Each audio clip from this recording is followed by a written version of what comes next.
global viewers. Secretary Clinton's been responsible for many breakthroughs, many firsts in her life. She was the first woman to be the presidential candidate of a major U.S. political party. She is one of only 3 women who have served as Secretary of State. She was the First Lady. She's been a U.S. Senator. And so we're delighted that she's also going to have another first with us.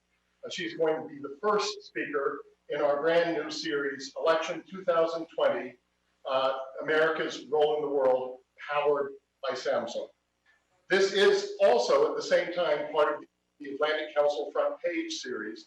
This is our premier live ideas platform for global leaders. We've had heads of state and government of Colombia, of Afghanistan, of Venezuela, and of Colombia, and of Singapore. We've had the head of NATO, the Secretary General of NATO, and the Executive Director of the IMF. So we're delighted to add former Secretary of State Hillary Clinton. Between now and November, we will feature the most prominent voices shaping the international dialogue to explore questions regarding U.S. leadership and interests in the world, alongside our friends and allies, and that's, of course, always the focus of the Atlantic Council. Secretary Clinton knows that this is a time of geographic distance, but at the Atlantic Council, we don't believe so much in social distance. We have a huge audience across multiple digital platforms, and you can all comment about this event by using Atlantic Council front page, hashtag AC front page. So with that, I want to turn to Secretary Clinton. Secretary Clinton, thanks so much for being with us to launch this important series. Thank you very much, Fred. It's wonderful to see you, even though it's against a screen and you're somewhat distant from us here. This is a historic moment and an unusual year. It's the worst pandemic in a century, the worst economic downturn since the Great Depression, the most significant racial upheavals in 50 years, and some are saying this may be the most important presidential election of our lifetimes. I wonder if you can speak first to that. You know a lot about history. You've been a presidential candidate yourself. What are the stakes this year? Well, I agree with that assessment, Fred, that this is the most consequential presidential election in a very long time. And for all the reasons that you just pointed out, in addition to the challenges that we face both domestically and internationally in trying to chart a better, stronger approach toward the future, which I believe is at stake in this upcoming election. Just very quickly, we've seen a real failure of leadership here at home and abroad by the current administration. We've seen real disregard for institutions such as NATO, but also institutions here at home, an undermining of the rule of law at home and the rules-based global order abroad. We've seen a failure to respond effectively to the pandemic. And of course, there are many other challenges that have been either ignored or made worse in the last 3.5 years. So this is a moment of reckoning, not only for the United States, but as you rightly point out, the international community also has a lot at risk in the outcome of this next presidential election here. So, moment of reckoning. If you look at the challenges for the next president of the United States, they're going to be enormous. And always setting priorities is one of the hardest things to do in leadership. If you're looking at the challenges you've outlined and the problems we're facing internally, domestically, and in the world, where do you set the priorities? If you're setting priorities 1 through 3, 1 through 5, what are they? Well, it's interesting because I've had this conversation with the vice president's campaign, now increasingly with those in the transition effort that is underway. Because this is not an ordinary time, there will have to be a concerted effort to move on several fronts at once. it reminds me a little bit of when then President-elect Obama asked me to be Secretary of State. And he said, look, our economy is in a terrible Great Recession, which of course it was back in 2008 and 9. I have to deal with the economic crisis, but we also have problems around the world. We have neglected our leadership and our alliances in the prior 8 years. Well, I think you just have to quadruple that to understand what President-elect Biden might be facing. And so I think there has to be a full court press, as we say, both on the economy at home, dealing with the aftermath of the pandemic, because I don't think it will be over by the next inauguration, making sure that we have a strong response to people's losing jobs as well as health care, because in our country, as you know, health care is often attached to employment, something that we are trying to change. And then abroad, we're going to have to quickly move to try to regain leadership and rebuild our alliances and make clear to our competitors and adversaries that, you know, the vacuum is no more, that the United States is going to resume a position of global leadership and bring people together around common threats, whether it be climate change or the global pandemic. So, as I said earlier, you were third woman after Madeleine Albright Condoleezza Rice to be Secretary of State, the 67th Secretary of State. Foreign policy usually doesn't play as big of a role in presidential elections. And I wonder what role you think it will play this year, whether it will be any different because of the situation that we're in. Well, I think it should, and I hope it will. We have some very serious challenges internationally, and I think the press and the public should be demanding answers from the incumbent, Donald Trump, and the challenger, Joe Biden. And I have a lot of confidence in Joe Biden's experience on the international scene. I've worked with him in the Senate for 8 years. I worked with him in the Obama cabinet for 4. So just take a quick look at what we face. We face this global pandemic. We're going to eventually, I hope after only it's proven safe and effective, have a vaccine or more than one vaccine. Then we're going to have to figure out how, working together in a cooperative way, the world can distribute and deliver that vaccine globally so that we really do tame the virus.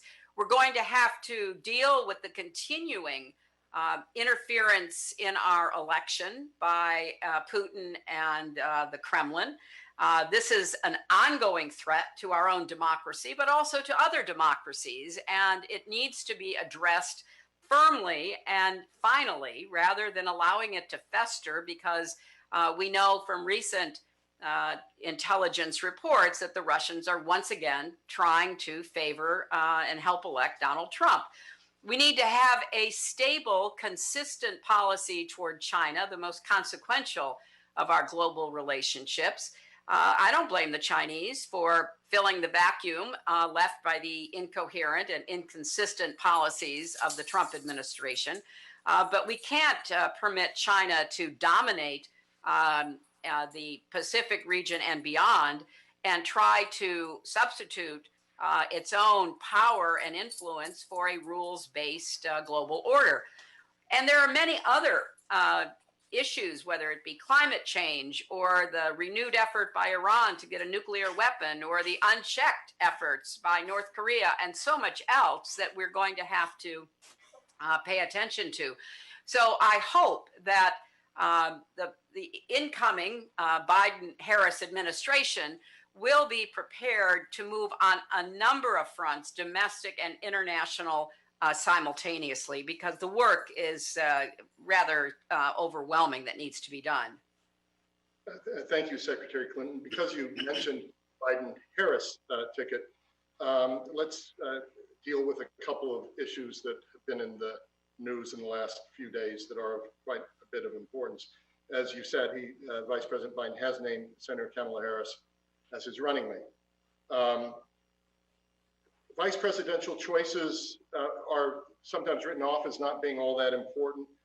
Some people are saying it should be and will be more important this time for two reasons, many more as well. That she is a woman of color, and Vice President Biden, if there were a second term and he were running for a second term, would be 81 years old. How important is this vice presidential pick, do you think? Well, I think it's important and it is significant. Having gone through this myself, I mean, you want to pick someone you believe can become president if necessary, someone that you feel would be a good colleague that you can work with and can give increasing responsibility to, and someone obviously who can help you win. And the vice president concluded that Senator Harris checks all those boxes. I think that her incredible energy, her experience, her story, life story will be very compelling in this election. And having both campaigned with her and for her, I have seen firsthand how thoughtful and focused she can be. So I think it's an important and significant choice. I think that the country would be in very good hands with a Biden-Harris administration. And now, you know, we have 80 plus days to try to make sure that we have a free and fair election without foreign interference, so that the maximum number of eligible Americans are able to vote and their votes be counted, so that we are confident in the outcome of the election in November. History has shown that an international event like COVID-19, you really have to go back to the Spanish flu to think of something that consequential, can have huge geopolitical implications. You've talked a bit about how we should respond to it, but in a geopolitical sense, where do you see the opportunity that could be seized, but also what's the danger? Could this accelerate history in a way that many have said, which would actually accelerate the relative decline of the United States? Well, I think that's really up to the United States, and that's why this election is incredibly important in every way I can imagine. You're right, Fred, about the history of pandemics, whether it be the Black Plague in the Middle Ages or the so-called Spanish flu 100 years ago. We've seen the failure of governments to deal with the pandemic.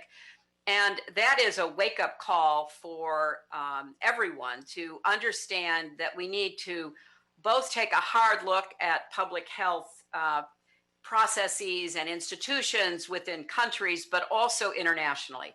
I thought it was a grave error for Donald Trump to attack the World Health Organization and to act as though he could pull the United States out of it, something that is more complicated than he lets on. We should be buttressing the World Health Organization. We should be buttressing Gavi, the vaccine institution that has been set up internationally. We should be having intense diplomatic conversations with health experts, logistics experts, and others about how we are going to finally get to a safe and effective vaccine, or perhaps even more than one, and then manage the distribution of it so that we try to bring the world together around defeating the pandemic, not permit the vaccine nationalism that is taking place right now.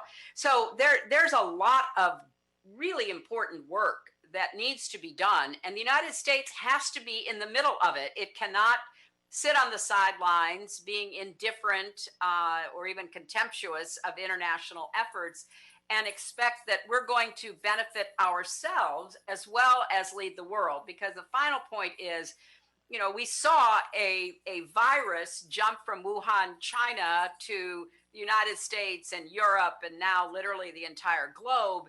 And to think that we can shut ourselves off and pretend as though we can deal with it on our own is both scientifically and politically and strategically, I would say, false. So I would wish that rather than the behavior we're currently seeing from the Trump administration, we would see a more thoughtful, smart, engaged, cooperative effort, because that's what it's going to take. It took that to eliminate smallpox. We've been working for decades to eliminate measles and polio.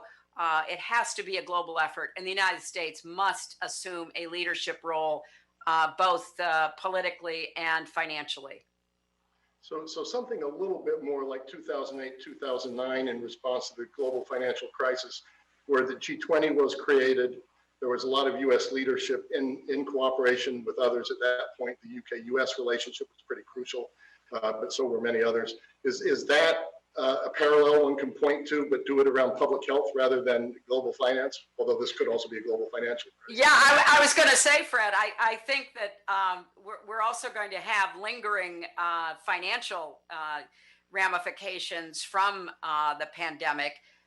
We're obviously seeing very slow economic activity, some of the worst in the last 50 years in parts of Europe. And we know what the impact has been here in the United States. And we don't have good data from the rest of the world, but obviously it's had a global impact. So yes, I think that there very well could be a role for the G20 working in conjunction with the UN, with the WHO, with Gavi, with others that are major players in the public health arena, to try to learn from the mistakes that were made.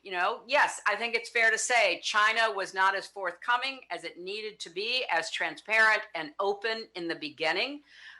We also had a unfortunate lack of preparation or even understanding in several countries, including our own.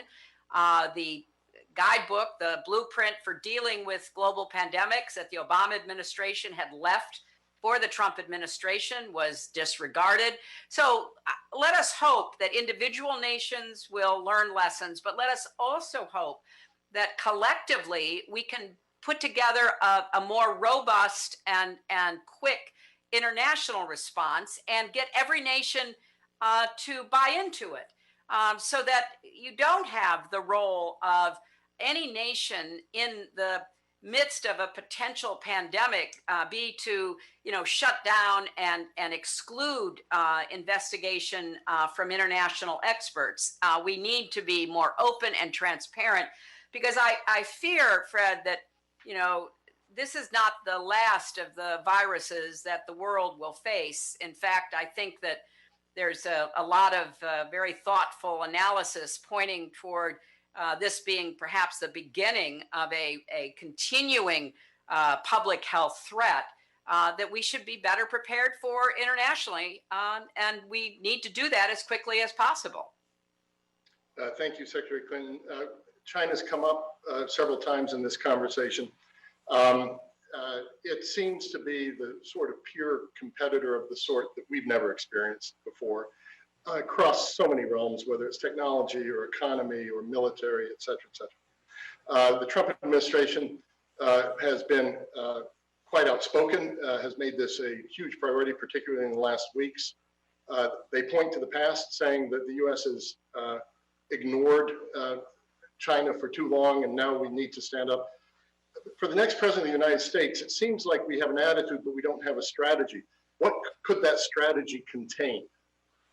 Yeah, well, I think that, we've gone through a number of phases with China ever since, the Nixon opening to China. And for a number of decades, it was certainly in America's interest and the world's interest, I would argue, to support China's economic rise, to work to include China in the international order in all kinds of institutional ways. But I think any relationship has to be constantly reevaluated. And as we've seen with Xi Jinping, a lot of the um, aggressive nature of China's ambitions now are very clear, militarily and strategically, economically, internationally. And so you require a clear and consistent approach to China, which we have not seen under the Trump administration. There have been a series of economic actions taken, not particularly effective from what I have seen, and a lot of name calling. But in the meantime, China has extended its Road and Belt program and increased its influence not only across Asia, but into Africa, into the South Pacific, even into Europe, and certainly Latin America. China is not only building infrastructure nationally, but through a competitive infrastructure bank that it has set up. So you see with China, they're playing the long game. And as I say, you can't blame a country for acting in its own self-interest. We can question ourselves for not being more effective in how we deal with China's new, more aggressive, ambitious approach. So I think it's important to stress that the United States is an Asian power, a Pacific power.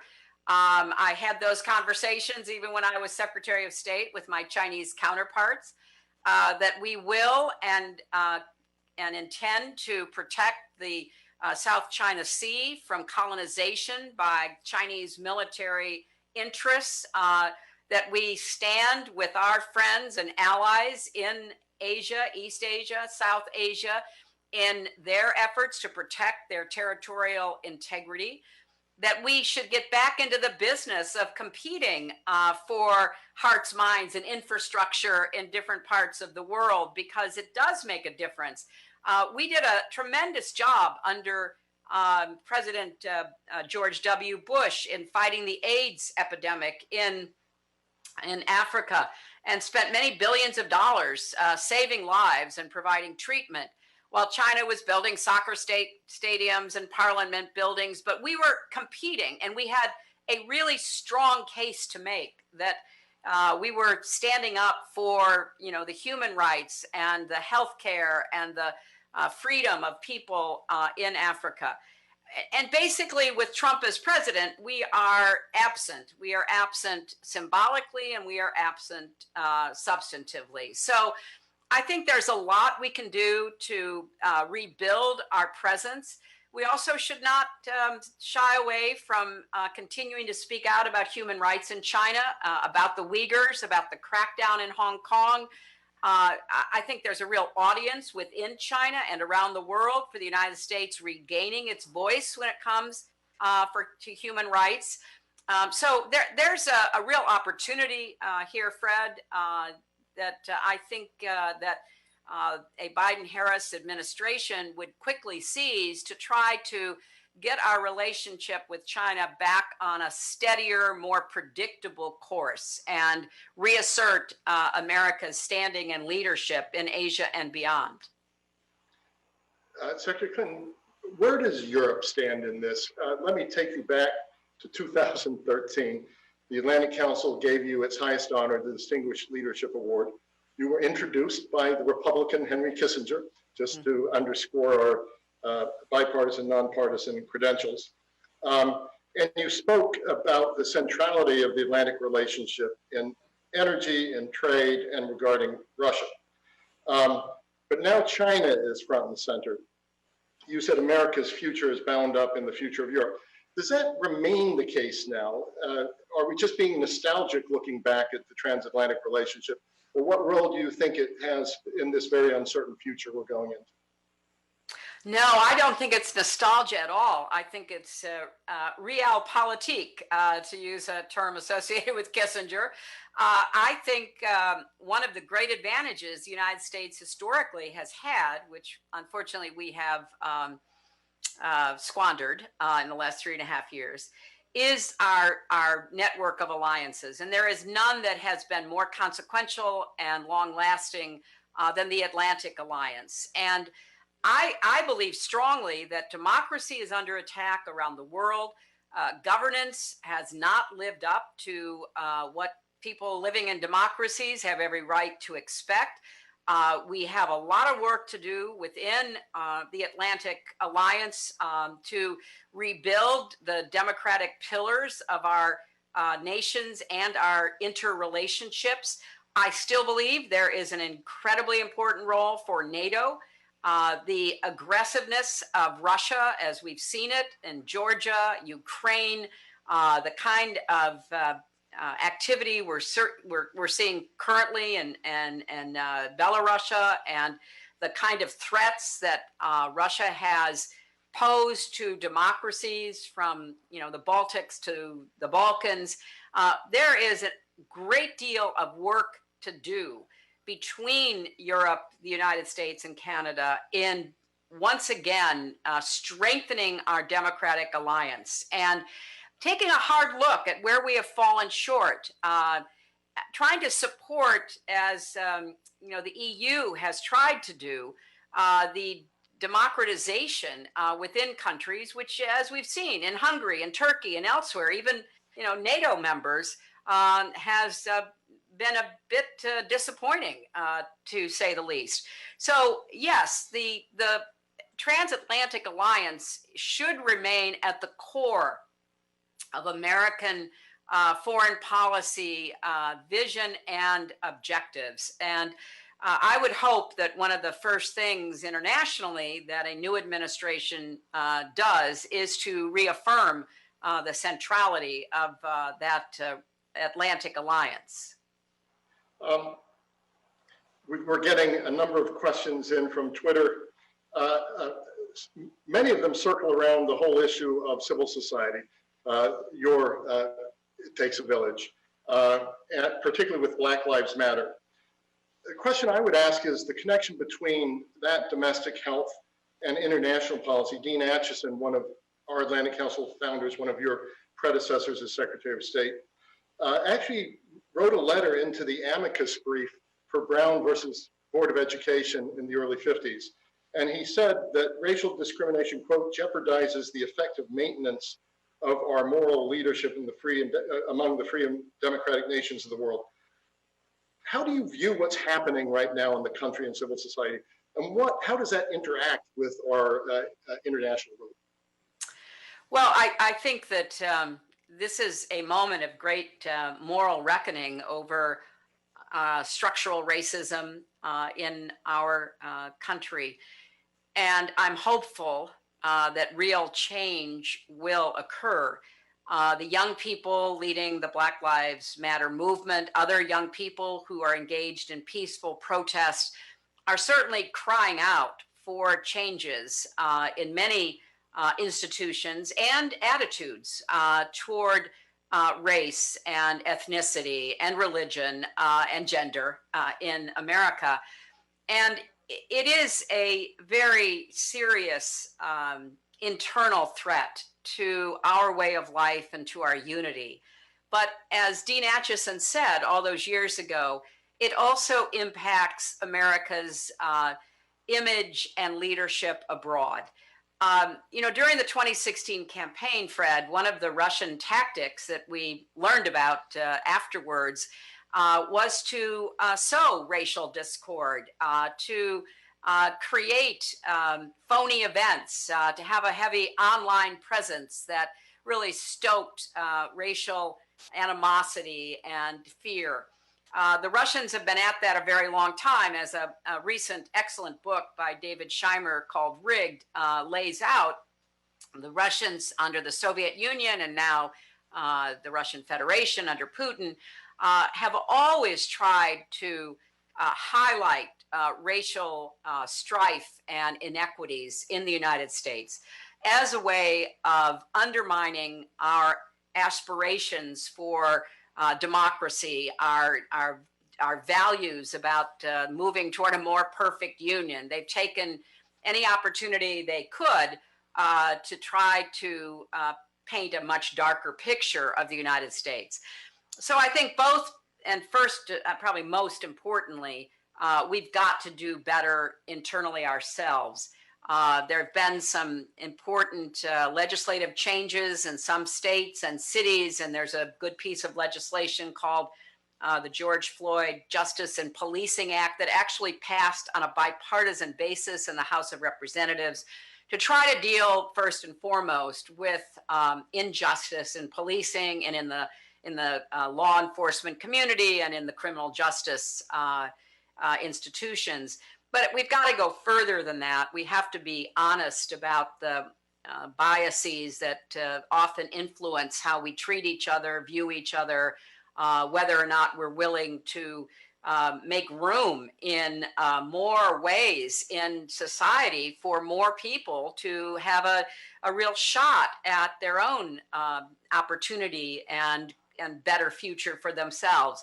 And so I hope that this moment is not lost. I hope that the kind of campaign Trump is now running, which is a very divisive one, is repudiated in our election, and that we can try to, heal the country by actually taking specific steps to remedy the lingering and deeply, profoundly sad injustices that we still live with.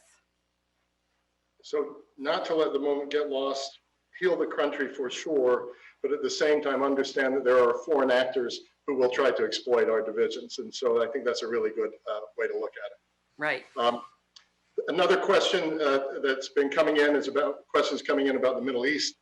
Also in the news, the UAE and Israel are normalizing relations.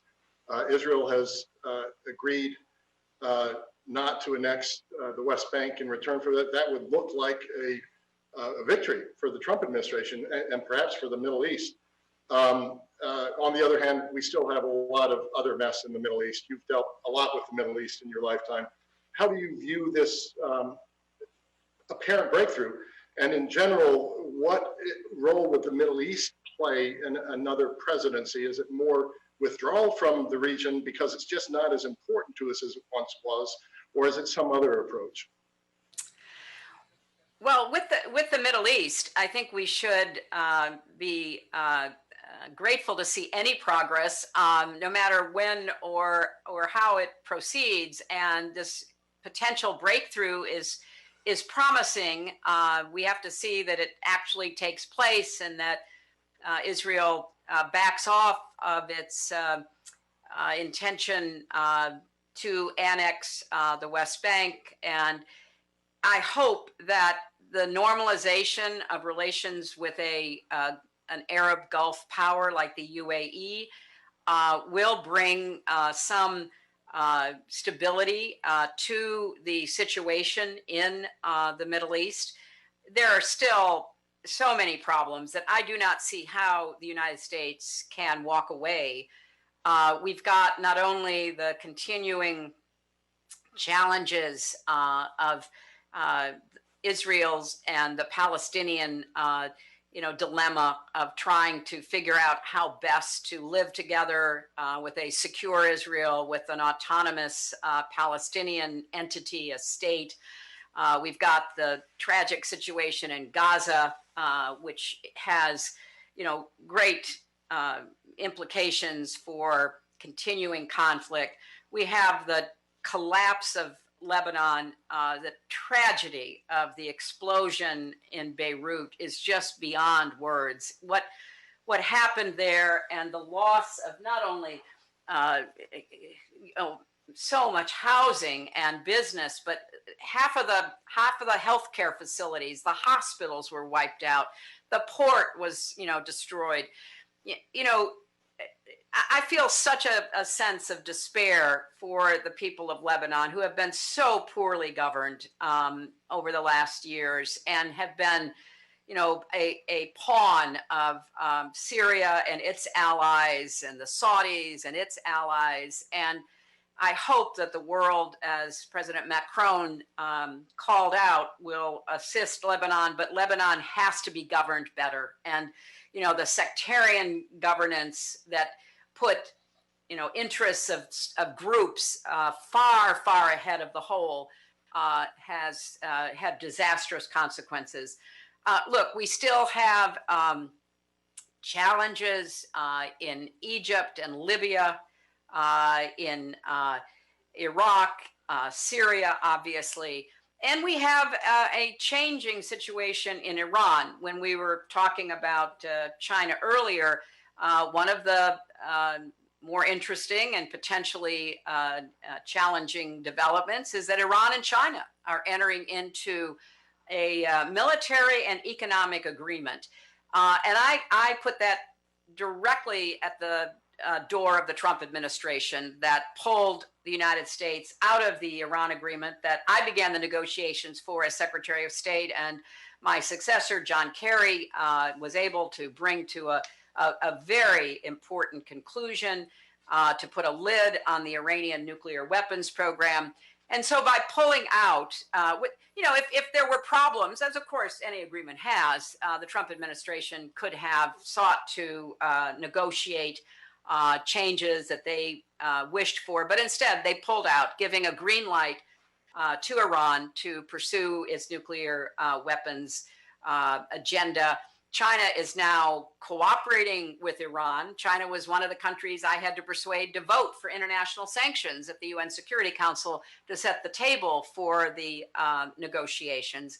And of course, we know that if Iran pursues nuclear weapons, the Gulf states will likewise. And I cannot imagine a more dangerous situation than a nuclear arms race in the Persian Gulf.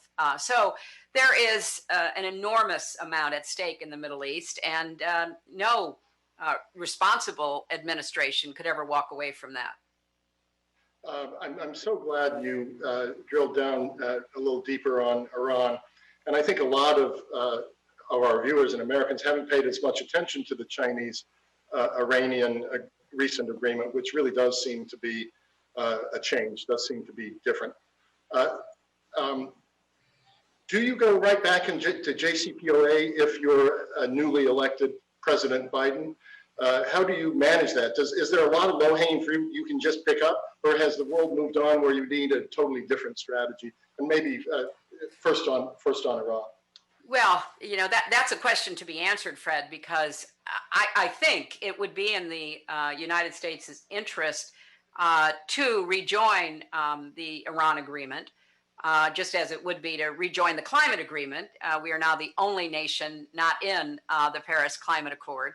But with respect to Iran, I think it's important for the United States to try to not only rejoin the agreement, but to try to put that lid back on the Iranian nuclear weapons program and keep it firmly on while trying to continue preventing a nuclear arms race with the Saudis or the Emiratis or the Egyptians or whoever else thinks that if Iran has a nuclear weapon program, they should have one too.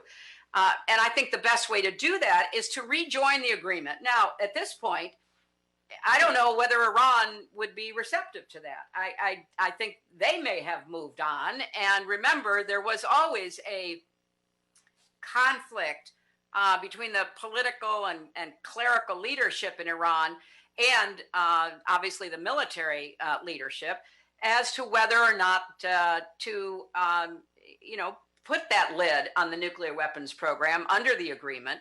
So again, I don't think we would know unless we resumed intensive diplomacy. But I don't think it's in Iran's interests to have continuing sanctions against it, even with Chinese support. It's not economically enough if the rest of the world does renew pressure on Iran. So it would have to be explored. I can only tell you, it was very important to try to get the world behind sanctions, because remember, in the George W. Bush administration for 8 years, and I was there as a senator, we voted to sanction Iran on every way we could, but that was just the United States alone. And when President Obama went into office, when I became Secretary of State, we saw it as essential to try to bring the world together, not just unilateral sanctions by the United States, but the entire world. And it was difficult because, you know, a lot of countries had very big energy deals with Iran, but we did it. We got everybody on the same page. We got the UN Security Council. So this is doable, even though, yes, time has moved on and different relationships have developed, but you can't tell how far you can go unless you take that first step. And I would certainly urge a new administration to tackle that as among its many important challenges right off the bat. So Secretary Clinton, last question, and I'll double barrel this one, which is a way of cheating the last question. And this is such a rich conversation. You know from our previous conversations that I love the question, what keeps you up at night? You've outlined a world that looks pretty volatile, looks pretty dangerous. I want to get a feeling in general, in your lifetime, is this a uniquely fraught, dangerous moment? And if so, what concerns you the most of it? The double barrel, in all the things we're looking at, Iran, China, North Korea, Venezuela, what worries you the most? And I think the double barrel to this is you've cared so much about soft power in your life. You were the Secretary of State. What's the status of our soft power in the world, and what role does it play in this dangerous landscape? Well, you're right. That is a double-barreled question. I worry a lot about the spread of nuclear weapons, other dangerous weapons like, biological or chemical weapons, of course, but I remain singularly focused on the spread of nuclear weapons. I would like to see a renewal of negotiation with Russia, the New START treaty that, my dear friend and a great patron of the Atlantic Council, Ellen Tauscher, negotiated while she was at the State Department. It is set to expire. I would like to see it renewed. I would like to see there be ongoing dialogue with the Russians over their nuclear weapons program, which appears to have moved into tactical nukes and other kinds of experimental weaponry. I would like to see enormous pressure put on China to join arms control discussions. I think that the Obama administration, in our first term, we tried to set a plate for nuclear strategic summitry. We had several meetings bringing together the countries with known nuclear weapons programs and those that had an interest in trying to control the spread of nuclear weapons. I think that has to be renewed and deepened because, I fear not only the rogue nation like North Korea, but the accident, the takeover of a nuclear program in a country by extremists of whatever stripe they might be, or criminal elements who are in the marketplace on a regular basis trying to buy or sell nuclear material that could at least go into a dirty bomb. So that would be my number one concern. With biological and chemical weaponry also needing to be paid attention to. I think we also have to, as I said earlier, strengthen our international public health response to potential pandemics. We've got to take seriously the security implications of climate change. That was something I started focusing on when I served on the Armed Services Committee in the Senate. We're going to see mass migrations. We're going to see increasing conflict over water and land because of climate change. We're ill prepared for that.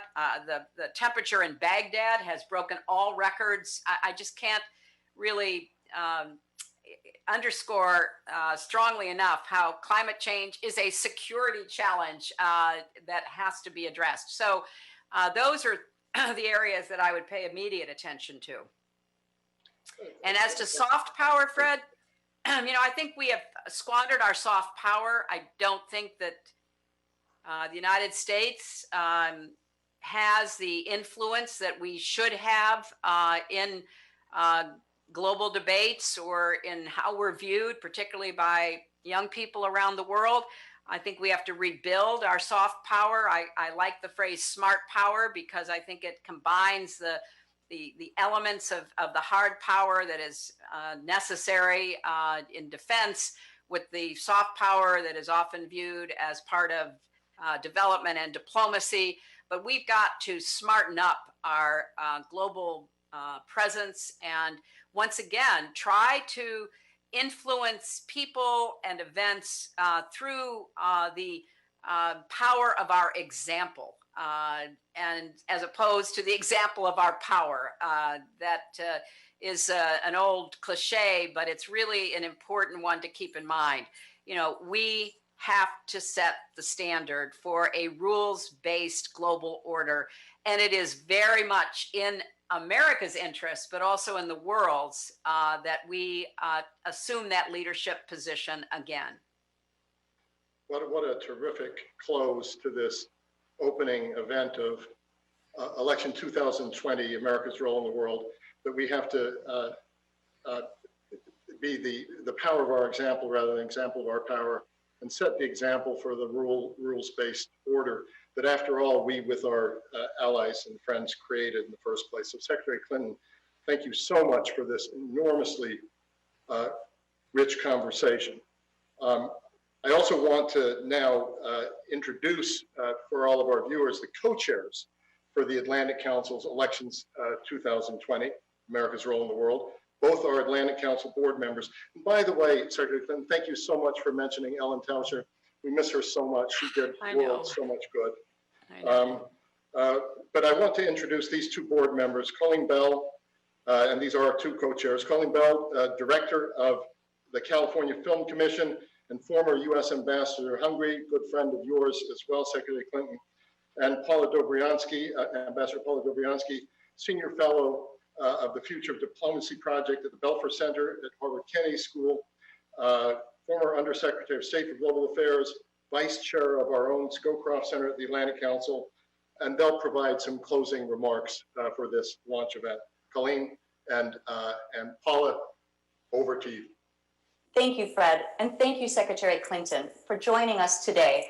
It was a fascinating and insightful conversation. Paula and I are delighted to officially introduce Election 2020, America's Role in the World, a new Atlantic Council series launching today. The Election 2020 series will create a space for the often overlooked topic of foreign policy to be brought front and center in the run-up to the US elections in November. Colleen, that's exactly right. We are kicking off with this month's big events, the Democratic and Republican National Conventions. Well, what's in store? Well, the Atlantic Council has curated an exciting series of bipartisan discussions covering both of the conventions on the most important foreign policy issues for the next administration. We have truly a terrific lineup of speakers confirmed for the next 2 weeks. And together, our goal is to explore key issues concerning America's role and its interests in the world. So what are some of the topics? We have great power competition, the future of democracy, national security, energy and climate, emerging technologies, and the global economy. And Colleen, that's not all. What more can our viewers expect? Well, thank you so much, Paula. The series will continue into the fall with dedicated programming around the presidential and vice presidential debates, and will wrap up in November with a special session unpacking the results of the elections.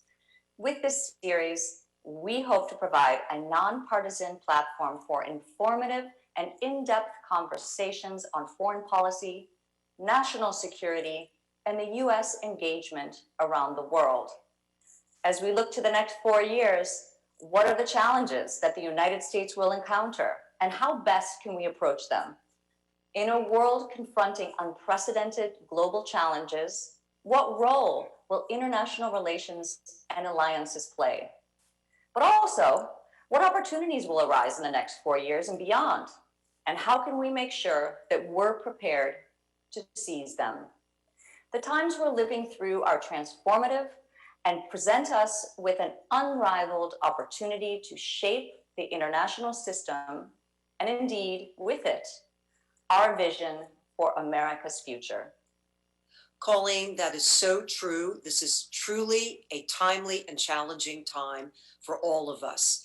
And in fact, over the next few months, we will engage the most prominent voices shaping the national conversation on foreign policy, and to address these questions that you have raised and debate America's role and interests in the world as we approach our elections in November.